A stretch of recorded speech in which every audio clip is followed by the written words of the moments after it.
Okay, what's up, everybody? It has been a long time since I have done a live video on Facebook and it not be just for my radio show. And it is Miss Sophia the Diva and Miss Pumpkin coming to you live, and we are going to talk about Real Housewives of Potomac. As many of you know who follow me and pay attention to the things that I'm doing, I currently am a radio show host for A Diva Disturbed. And my show is an hour and a half, and now the formatting has changed, so I spend a lot more time doing interviewing of my guests who may or may not always watch the reality shows I watch. So I thought I would go ahead and record these tonight and just upload them to my YouTube eventually. But I do hope that some of you join the conversation. Let's right now jump into Real Housewives of Potomac. We're going to try to keep this short and concise. I really didn't get a lot out of it, but what I will say about this episode, what was this episode called? I don't even know what season we're in. Are we in season 4? Okay. Either way, I'll get the name of the episode. But, so we continue where we left off in the last episode. Candiace and Ashley are going back and forth. Let me tell you why I'm not mad at Candiace for going in on Ashley. Boundaries, Bayous, and Beignets. Okay, a lot of people don't cross some boundaries. They were on the Bayou, and then they down to my favorite spot, Cafe Du Monde. Oh, Jesus. Oh, Lord, I can't be broke like this ever again. I need to get back to New Orleans, and I'm so close yet so far.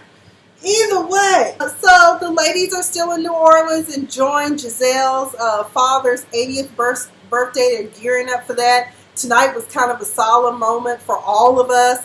Unfortunately, when I was in New Orleans, I did not make it to Dookie Chase. For some, I don't know why we never made it to Dookie Chase when we were down there a couple of years ago. But, they showed Miss Leah Chase. She was there. She just died last week, as a matter of fact. So rest in peace to her. And we just want to thank her for everything that she did, especially during the Civil Rights Movement. Her restaurant was very instrumental in the Civil Rights Movement, because that was the only place that they could meet at that time in New Orleans without having to worry about being bothered. And Dookie Chase is in a questionable neighborhood too, I understand. At least it was before gentrification and Hurricane Katrina came along. But people were mad at Candiace because Candiace was going in on Ashley. Did Ashley or did she not state at the top of the season, I am purging myself from alcohol so that I can get pregnant. I am making healthier decisions so I can get pregnant. Now everybody knows 9 times out of 10, some of us were probably conceived because our parents were drunk out their minds and just, oops, we pregnant, okay? So I'm just saying, the thing is, though, is that you told the ladies this. Told Gizelle. I remember her specifically telling Gizelle, and I also remember her telling Candiace. But then she started turning up at the wedding. She turned up at lunch. She's been turning up in New Orleans, and Candiace called her on her bullshit. Now, all of a sudden, everybody deaf, dumb, and blind and got memory lapses because they don't remember. And Ashley, my friend Monica said it best, Ashley can dish it, but she can't take it. Somebody else that can dish it and can't take it is also Gizelle. That's my soror. I love her, but wrong is wrong and right is right. Everybody says she was wrong. Last season, Ashley was going in on Monique about her drinking. And now all of a sudden Monique like, well, maybe since she had a miscarriage, maybe it changed her. I was like, shut up, Monique, and side with Candiace. And then they were like, oh my God, Candiace was so childish, and da-da-da-da. I was like, she did no different than what Ashley has been doing. Because Robin, I clearly remember her digging up your finances season 1 to find out that you and Juan were broke ass. And then on top of that, Monique, she drugged you for being a drunk. She drugged Karen for her man having a shriveled up penis. I mean, the list goes on with all of Ashley's atrocities, and now all of a sudden Candiace is the bad guy for calling her on her shit and calling her to a mat and giving her a taste of her own medicine. I ain't saying 2 wrongs make a right, but I get where Candiace is coming from, and I'm glad they checked her, okay? And then on top of that, last week, Candiace got in her ass and told her she was with her slave master. She said, we both married to white men. I was like, yeah, but Michael, he old enough to kind of remember slavery. I don't Let me stop. Ashley said, I have been fighting to have a family. I was like, you really have been fighting to have a family because Michael always is choosing between penis and you. And 9 times out of 10, penis is winning. It's a sword fight every night. I'm just saying. I'm sure you're pegging him, or as I like to say, cordial. Also, when Candiace first came on the scene, because Ashley was supposed to be the one to onboard her onto the show, remember that Ashley used to go in on Candiace all the time. I've never heard of the pageant she came from. I've never, oh my God. I mean, she's just horrible. She's this, she's that. Truth of the matter is, Ashley is jealous of Candiace. And the bottom line is this. Sometimes Candiace ain't always on key, but 98% of the time Candiace can sing her ass off. And Ashley knows that Candiace can sing her ass under a table. Because tonight we heard them off notes, baby. It was terrible. Ashley's been fighting to keep her old ass man in them checks.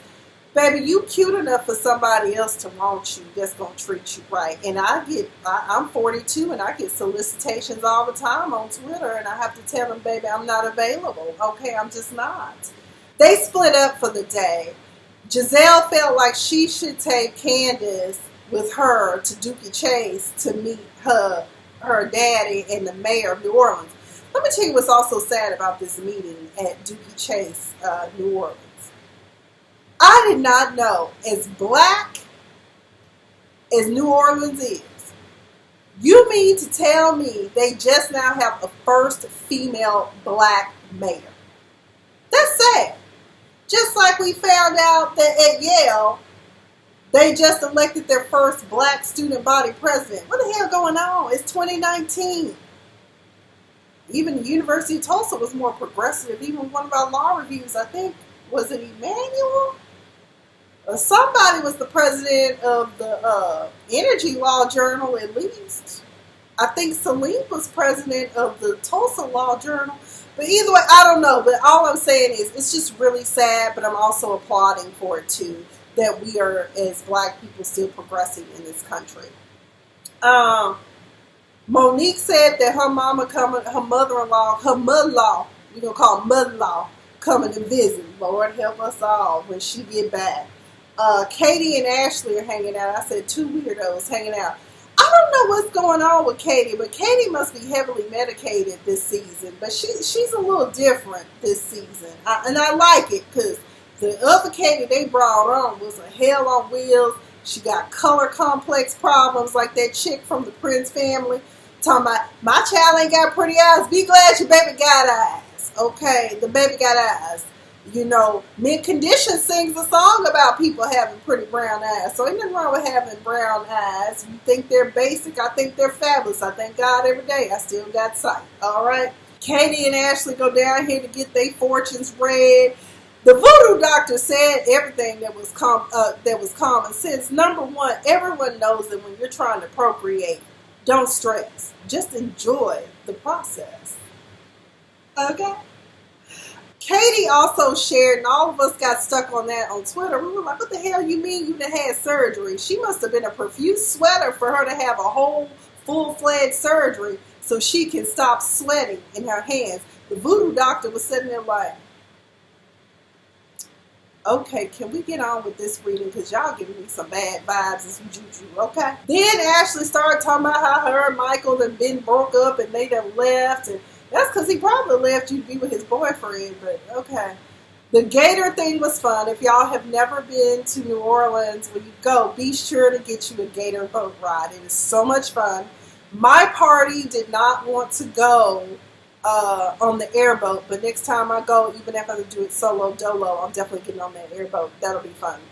Katie and the wig fight, her and the wig were fighting, and it looked like the wig was winning. I don't know what was going on there. She didn't put no wig cap or nothing on Jesus when she was getting ready to go to Giselle's daddy's birthday shindig. Karen and Katie were both late. Karen's wig, I said it done died. The wind done gone. Miss Karen, I love you, but don't you ever do that shit again. It just, I don't know. The wig, it's done. It's dead. DOA. I love Gizelle's uncle. They remind me of someone I consider a father figure, my best friend's dad. Oh my God, I said, oh my God, he looks like Brother Hearst. This is hilarious. Good looking family. I will say this, I noticed that when Gizelle was hugging her cousin gave her one of them half hugs, like I'm just doing this from the camera, but I really don't like you. I was like, woo, there's some history there. Ashley got an apology from Candiace, and she received it, but not really, and she tried to pull a character back. I just don't know if we can ever be close again. I was like, as if you were, because you've been handling this chick with the long handled spoon for the longest. The only reason she deals with you is because the producers make you deal with her. And she has to deal with you. Karen shaded the shit out of Gizelle when her new man, Steve, her new old man, Steve, rolled up. She was like, honey, we need to talk about you and Gizelle and her track record with men, because, honey, she usually just love, she just run off, so we trying to get, why don't y'all, we gonna leave y'all to have a little conversation so you can ask her out on the dates. Oh, Gizelle was pissed. Oh, she was pissed. So I wish Gizelle the best, and I love how Robin kind of shaded a little bit, but not intentionally, when she said, this is the first time in a long time you've been with a good-looking man. Y'all know Sherman was big ugly. He probably really was a nice man, but he was big ugly. I'm just saying. Karen came with the shits, okay. But y'all made Miss Mama Karen come about, Auntie Karen come about her face. She told him to tell you something. I won't bring up Sherman again, but you better receive this. I was like, shit, I received it for Karen. I received it for her, Karen. Because, Gizelle does not take ownership of the shit that she does. My thing is this, as I've said time and time again with friendships, some of us move differently. Some of us do not repeat the things that we have going on, because what if we fail at them?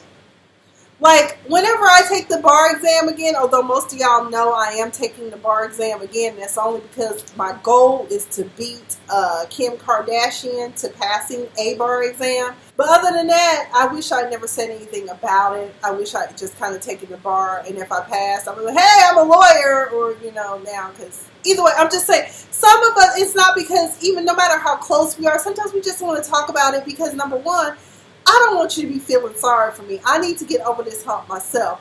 Number two, judgment. Number two, like when I was living in California, I didn't let everybody know off the bat that, I'm about to be homeless, okay? Or, I'm about to do something else, You just, because you don't know how people are going to judge you. And, like, that's just how it is, okay? So don't get mad at people for not sharing.